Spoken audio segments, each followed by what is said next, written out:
MDC Alliance leader Nelson Chamisa has accused ZANU-PF of being behind the death of a party activist who was assaulted during his tour of Mzimba a month ago. Nyasha Moyer was buried in Gutu yesterday after succumbing to the injuries sustained in the attack during Chamisa's visit to the province. Top MDC Alliance leaders that attended the burial, including Deputy President Lynette Karinyi-Kaur, went to bury Moyer and bemoaned the persecution of members of the opposition party.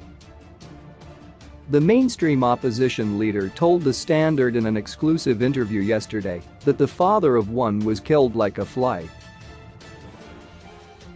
That's an issue of impunity and fertilizes the breakdown of security of the person and security of the citizen, Chamisa said. We have so many cases of so many people who have been attacked like this over the past years, and how do you kill somebody like a fly like that? There is no shame or sense of accountability on the part of those responsible. This is one of many cases we face as opposition and human rights defenders who continue to be treated in such a manner.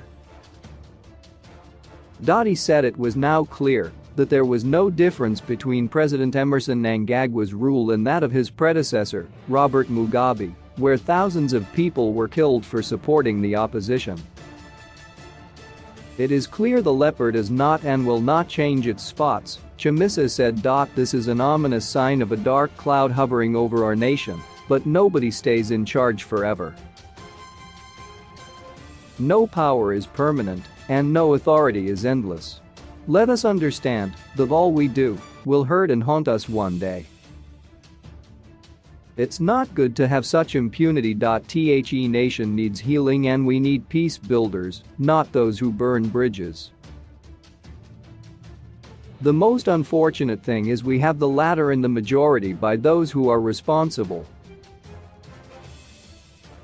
Chamisa said his party had also received reports of door-to-door intimidation of his supporters in rural areas by ZANU-PF members who were panicking over MDC Alliance's forays into rural constituencies.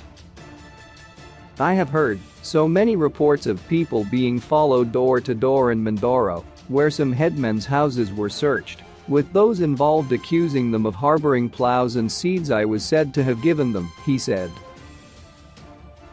We have had cases of the military having meetings with chiefs where I had addressed like they did in Manicaland.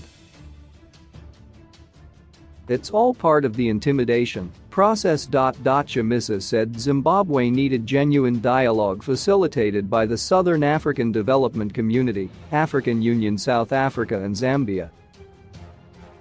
The Zimbabwean crisis is man-made and authored by bad politics and bad governance, he said.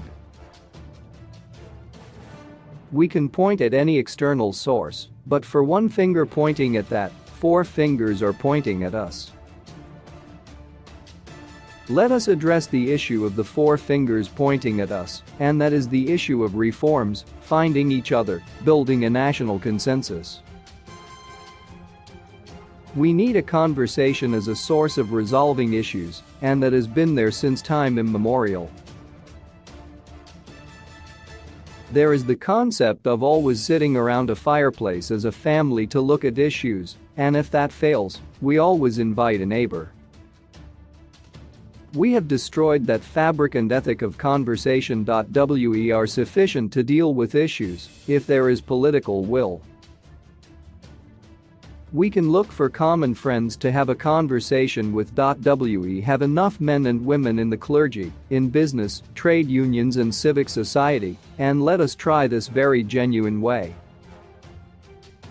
There should be no conditions for dialogue except sincerity. It has to be about Zimbabwe.